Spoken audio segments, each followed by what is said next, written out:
अस्सलाम वालेकुम सिंधवासी माया आज़ीज़ का हिमाया अहमद अली शेख।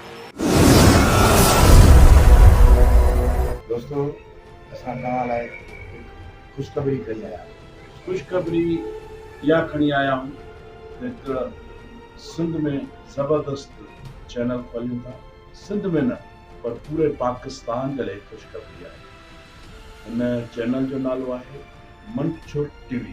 टीवी ते 4 ॿोलियुनि में ड्रामा थींदा, प्ले थींदा। पहिरीं ॿोली असांजी पंहिंजी सिंधी ॿोली, उन खां पोइ उर्दू ॿोली, उन खां पोइ बलोची ॿोली, उन खां पोइ सराइकी ॿोली। 4 ॿोलियुनि में असां पंहिंजी मंशूर टीवी ते ड्रामा प्ले ठाहींदासीं।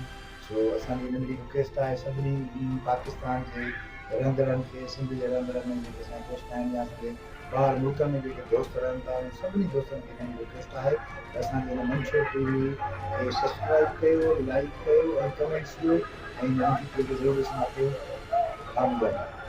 जॾहिं तव्हां मंशूर टीवी खे ॾिसंदो त तव्हांखे सिंध जा वॾा वॾा फ़नकार नज़र ईंदा ऐं उहे फ़नकार तव्हांखे खिलाईंदा, तव्हांखे ख़ुशियूं ॾींदा, तव्हांखे रोवारींदा।